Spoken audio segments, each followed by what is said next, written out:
Et si 2026 devenait enfin l'année où l'Afrique cessait de rêver pour commencer à croire? Depuis le début de cette Coupe du Monde, quelque chose semble différent. Les nations africaines ne viennent plus simplement participer. Elles viennent rivaliser.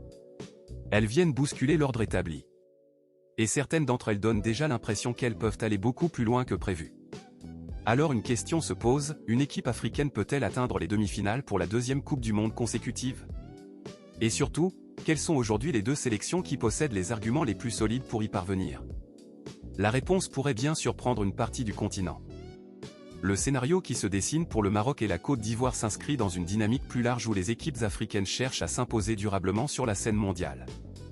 Depuis les premiers succès de l'Afrique en Coupe du Monde, les nations du continent ont progressivement renforcé leurs structures, leurs académies et leurs stratégies de jeu.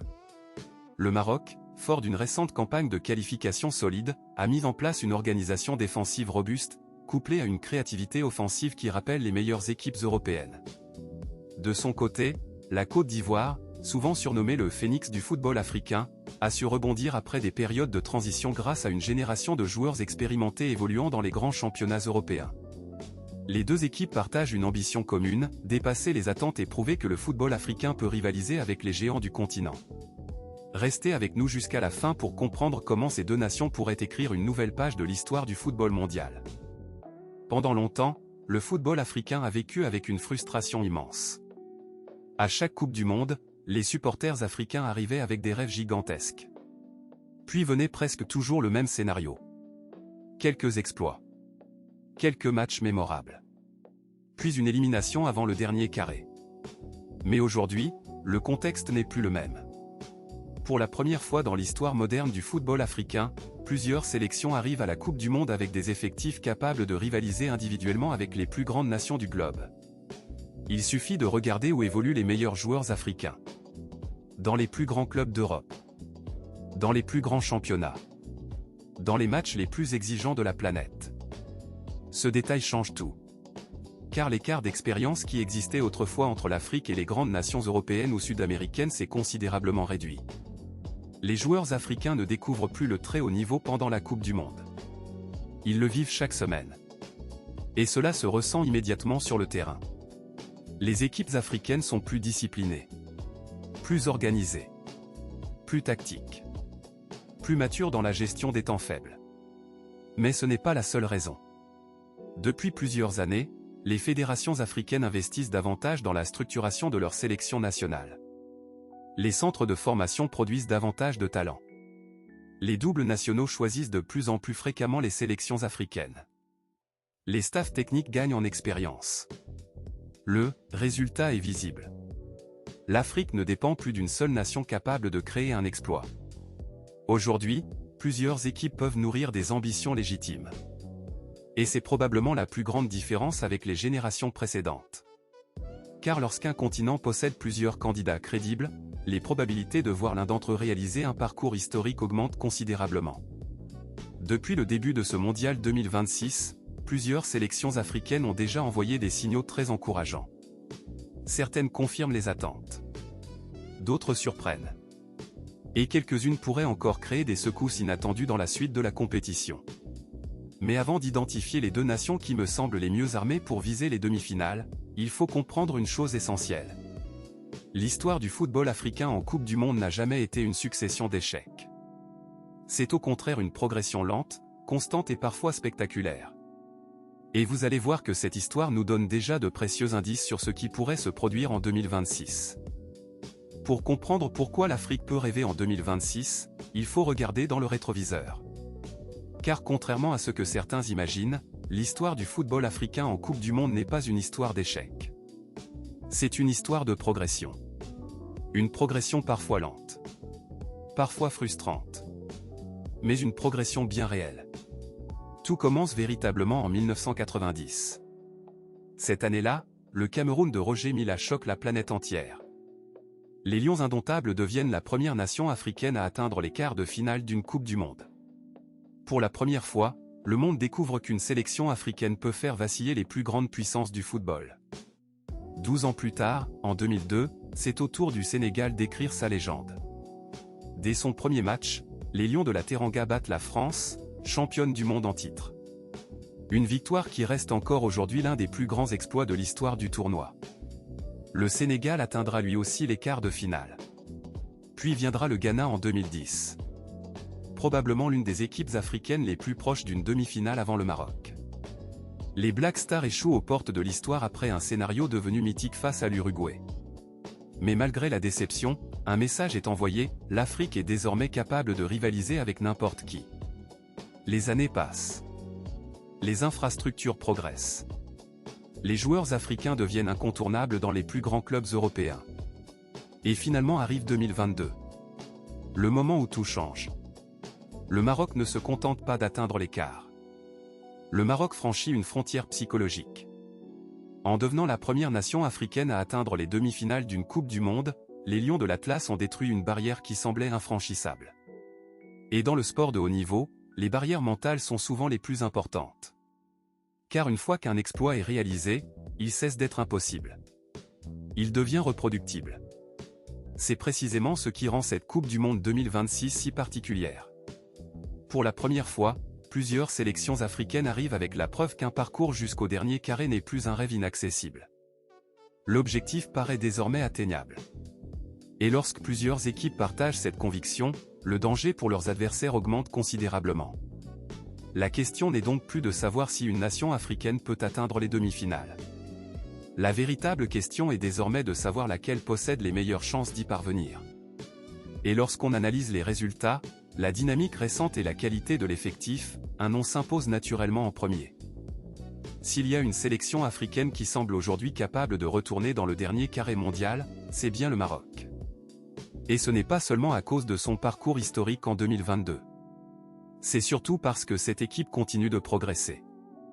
Depuis le début de cette Coupe du Monde 2026, les Lions de l'Atlas donnent l'impression d'être exactement là où une grande nation doit être, compétitive, sereine et difficile à battre. Le premier signal fort est arrivé dès leur entrée dans le tournoi. Face au Brésil, le Maroc n'a jamais donné l'impression de subir l'événement. Au contraire. Les Marocains ont regardé l'une des plus grandes nations du football mondial droit dans les yeux. Ce genre de performance envoie toujours un message au reste de la compétition. Le deuxième élément est encore plus intéressant. Contre l'Écosse, le Maroc a montré une autre facette de son jeu. Pendant longtemps, cette sélection était perçue comme une équipe capable de défendre et de contre-attaquer. Aujourd'hui, elle est capable de contrôler un match, de monopoliser le ballon, d'imposer son rythme, de gérer les temps faibles et les temps forts. C'est souvent ce qui distingue une bonne équipe d'une équipe capable d'aller très loin. Mais la plus grande force du Maroc reste probablement son expérience collective. La majorité de ces cadres ont déjà vécu des matchs à élimination directe au plus haut niveau. Ils connaissent la pression. Ils connaissent les attentes. Ils savent ce qu'il faut faire lorsque chaque détail devient décisif.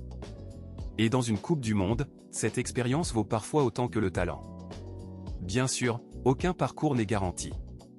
Le Maroc possède aussi quelques zones d'incertitude. L'efficacité offensive peut parfois manquer. Certains matchs auraient pu être pliés beaucoup plus tôt. Et dans une phase à élimination directe, manquer des occasions peut coûter très cher.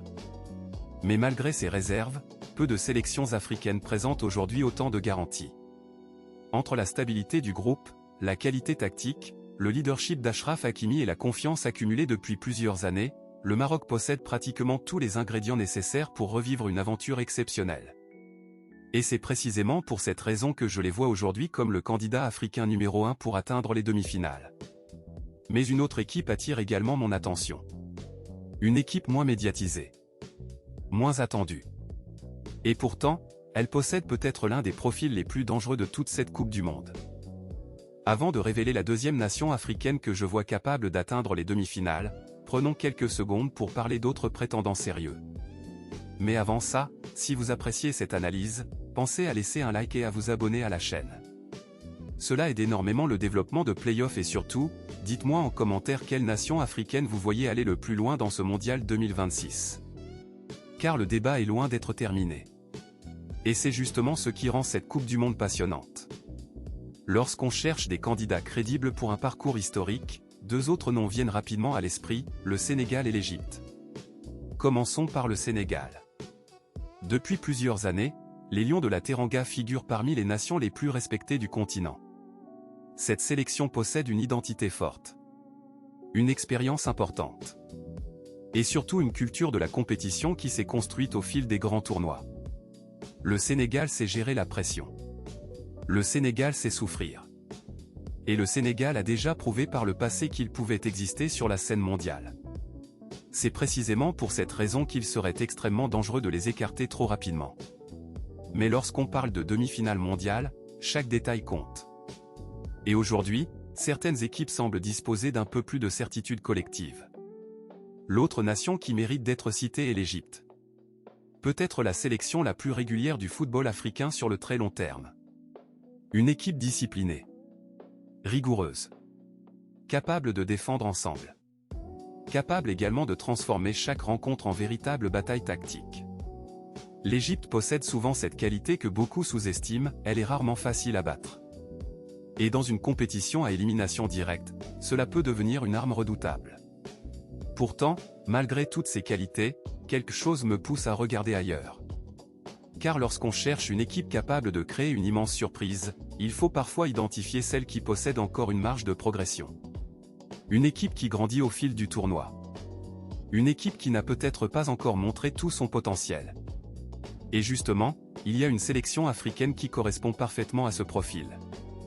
Une équipe qui a déjà envoyé plusieurs signaux très intéressants depuis le début de cette Coupe du Monde. Une équipe qui pourrait bien devenir la grande surprise du continent. Et cette équipe, c'est la Côte d'Ivoire.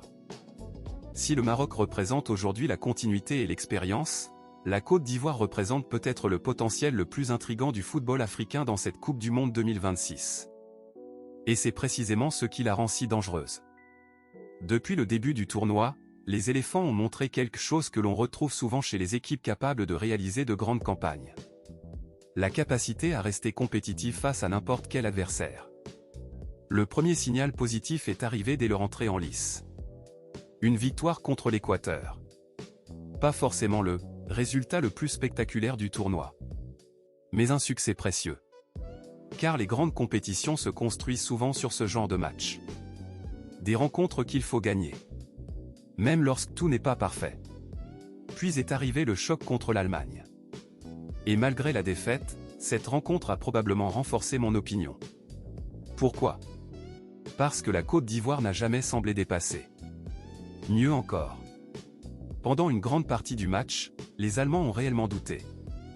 Les Ivoiriens ont montré de l'intensité, du caractère, et surtout une capacité à répondre physiquement et tactiquement à l'une des plus grandes nations du football mondial. C'est un élément extrêmement important. Car pour atteindre une demi-finale, il faut prouver que l'on peut exister face aux favoris. La Côte d'Ivoire l'a fait. Autre point essentiel, la qualité de son effectif. Cette équipe possède de la puissance, de la vitesse, de l'impact dans les duels, mais aussi des joueurs habitués au très haut niveau européen. Kessié apporte son leadership, Sangaré son équilibre, Adingra sa capacité à créer des différences. Et derrière eux, plusieurs jeunes talents continuent de progresser. Le mélange est particulièrement intéressant. Évidemment, tout n'est pas parfait. Comme le Maroc, la Côte d'Ivoire possède également quelques fragilités. La gestion des fins de match reste parfois perfectible. Et certaines erreurs de concentration peuvent coûter cher face aux grandes nations. Mais c'est aussi ce qui rend cette équipe fascinante. Car malgré ses imperfections, elle donne l'impression de pouvoir encore grandir au fil de la compétition. Et dans une Coupe du Monde, certaines sélections atteignent leur meilleur niveau au moment où personne ne les attend. C'est pourquoi, aujourd'hui, si je devais désigner deux nations africaines capables de rêver d'une demi-finale mondiale, mon choix se porterait sur le Maroc et la Côte d'Ivoire. Deux équipes différentes. Deux parcours différents. Mais peut-être un même destin. Et maintenant, il reste une dernière question à se poser, ce rêve africain est-il réellement possible? Si vous avez apprécié cette analyse détaillée et que vous croyez en la capacité du Maroc et de la Côte d'Ivoire ou une autre nation africaine à créer la surprise en 2026, n'hésitez pas à vous abonner à la chaîne. Votre soutien nous permet de continuer à produire des contenus approfondis, basés sur des faits et des analyses rigoureuses, pour toute la communauté du football africain. Activez la cloche pour ne manquer aucune de nos prochaines vidéos, où nous décortiquerons les performances des équipes africaines lors des grands tournois, les transferts clés et les moments marquants du continent. Ensemble, nous suivrons de près chaque étape de ce parcours historique et nous célébrerons chaque victoire, petite ou grande, qui contribue à faire briller le football africain sur la scène mondiale. En résumé, le Maroc et la Côte d'Ivoire possèdent les fondations nécessaires pour prétendre à une place en demi-finale de la Coupe du Monde 2026. Leur force tactique, leur préparation mentale et leurs expériences internationales les placent dans une position favorable, même si les défis restent nombreux. La capacité à gérer les facteurs externes, à rester discipliné face aux adversaires de haut niveau et à exploiter les opportunités qui se présentent sera déterminante. Le football africain, à travers ces deux nations, a l'opportunité d'écrire une nouvelle page d'histoire, celle d'une présence forte et décisive sur la scène mondiale. La question qui reste ouverte pour vous, chers supporters, est la suivante: quel impact pensez-vous que cette éventuelle percée aura sur le futur du football en Afrique? Partagez vos avis dans les commentaires, nous sommes impatients de lire vos analyses et de débattre ensemble de ce sujet passionnant. Merci d'avoir suivi cette analyse approfondie. Dans notre prochaine vidéo, nous reviendrons sur le bilan de phase de groupe pour nos pays africains et tirer des leçons sur la suite. Allez, à la prochaine sur Playoff.